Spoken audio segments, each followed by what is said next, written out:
Coba deh, buka galeri foto di HP Anda. Pernah nggak Anda mikir, kapan ya semua ini kejadian? Foto-foto itu emang nyimpen kenangan. Tapi sadar nggak, di baliknya ada algoritma yang diam-diam lagi nulis ulang hubungan kita dengan waktu. Dan ini jauh lebih dalam dari yang kita kira.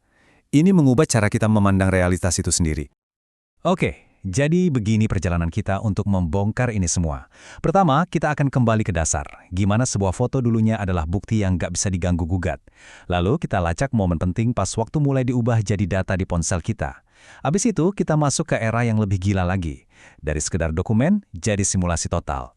Dan terakhir, kita akan bertanya, apa dampaknya buat cara kita melihat diri sendiri dan apa yang kita sebut kebenaran? Gini, biar langsung ke intinya. Dulu, foto itu kayak sebuah janji yang bilang, ini nyata, ini beneran terjadi. Sekarang, dengan fotografi algoritmik, janji itu berubah jadi semacam pertanyaan ragu. Ini kelihatannya sih nyata ya? Nah, pergeseran dari sebuah kepastian menjadi sebuah keraguan inilah yang akan kita jelajahi. Dampaknya jauh lebih besar dari yang kita bayangkan. Oke, pertama-tama kita mundur sedikit ya. Coba bayangin album foto keluarga yang udah lama, yang fisik itu. Setiap lembar fotonya tuh kerasa kayak jangkar, sebuah penanda pasti yang ngikat kita ke satu momen spesifik di masa lalu.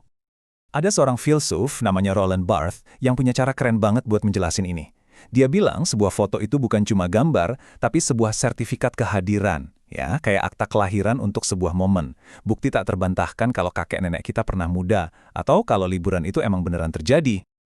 Nah, perasaan ini tuh ada istilahnya loh dalam dunia filsafat, saete. Artinya kurang lebih itu pernah terjadi. Inilah jantung dari fotografi tradisional, itu loh, sensasi menusuk pas kita lihat foto lama dan kita tahu tanpa keraguan sedikit pun bahwa momen itu beneran ada. Itu adalah jembatan sakral yang menghubungkan masa lalu dengan kita yang sekarang. Nah, jembatan sakral yang barusan kita omongin itu sekarang mulai goyang. Dan biang keladinya, satu kekuatan yang sekarang ada di kantong kita semua, algoritma. Disinilah ceritanya mulai berubah drastis. Inilah pertanyaan yang mengubah permainan. Gimana kalau masa lalu kita nggak lagi paten, tapi jadi sesuatu yang bisa diedit, diurutkan ulang, bahkan dihapus sesuka hati? Apa yang terjadi ketika kenangan kita berubah wujud menjadi data?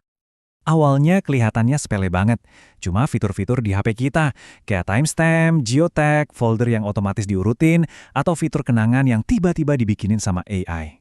Inilah langkah pertama mengubah waktu dari sebuah pengalaman jadi sekumpulan data yang bisa diolah. Prosesnya kira-kira begini nih, waktu yang kita alami kan lurus ya, detik ke detik. Nah sekarang, setiap momen yang kita foto itu dipecah jadi titik-titik data. Setiap foto adalah satu titik. Algoritma kemudian bisa ngambil titik-titik ini, kenangan kita, dan ngerangkainya lagi dalam urutan yang sama sekali baru. Tiba-tiba, garis waktu kita yang tadinya lurus jadi terfragmentasi. Kayak puzzle yang acak-acakan. Yang nyusunnya bukan kita lagi, tapi mesin. Kalau tadi kita ngomongin algoritma yang ngatur ulang masa lalu, sekarang kita naik level. Gimana kalau AI bukan cuma ngatur, tapi menciptakan masa lalu dari nol? Nah, selamat datang di era AI generatif. Jauh sebelum ada AI, seorang kritikus bernama Susan Sontag udah ngasih peringatan. Katanya, terlalu banyak foto bisa bikin realitas jadi terasa tipis. Sekarang, kekhawatiran dia itu jadi berlipat-lipat ganda kekuatannya gara-gara AI bisa menciptakan gambar tak terbatas dari hal-hal yang gak pernah ada. Coba deh lihat gambar ini. Ini karya seniman Boris L. Dachsen. Judulnya The Torso. Rasain deh. Ada nuansa nostalgia kan, kayak kenangan lama yang entah kenapa muncul lagi dari masa lalu yang kelam. Tapi ini dia masalahnya. Gambar itu bohong, sama sekali nggak ada hubungannya sama masa lalu. Nggak ada kamera, nggak ada orang beneran, nggak ada momen yang pernah terjadi. Ini murni simulasi, sebuah gema emosional yang dirancang oleh AI untuk menipu perasaan kita akan sebuah kenangan otentik. Ini menciptakan fenomena yang benar-benar baru, sebut saja post-punctum. Kalau punctumnya Barthes itu adalah tusukan emosi dari kenyataan masa lalu, post-punctum ini adalah tusukan emosi dari sebuah simulasi. Perasaannya 100% nyata, tapi pemicunya palsu. Oke, kita udah ngomongin teknologinya. Sekarang, gimana dampaknya ke kita sebagai manusia? Ini bagian yang paling dalam. Ada lagi nih konsep dari filsuf Martin Heidegger, namanya Dasein. Gampangnya gini, Dasein itu kesadaran kita bahwa kita ada di sini, terbentang dalam aliran waktu. Identitas kita itu dibangun dari jalinan masa lalu, masa kini, dan masa depan. Dan kenangan adalah benang utamanya. Nah, ini dia poin utamanya.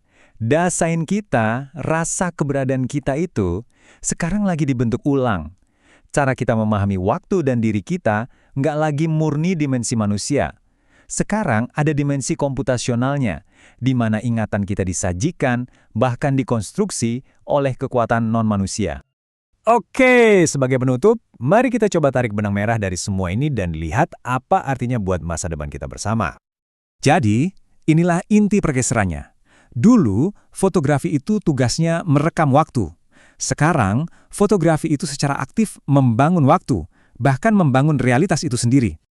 Dan dampaknya gede banget. Kita masuk ke era krisis keaslian, krisis kepercayaan visual. Ketika batas antara yang nyata dan yang simulasi jadi kabur, kita jadi dipaksa untuk mempertanyakan setiap gambar yang kita lihat, setiap hari. Ini bukan lagi soal filter foto, ini adalah tantangan etis yang benar-benar baru. Jadi, saya mau tinggalin Anda dengan satu pertanyaan terakhir buat direnungkan. Di dunia di mana masa lalu bisa diciptakan oleh mesin dan simulasi bisa memicu emosi yang nyata, apa sih yang bikin sebuah kenangan jadi benar-benar milik kita?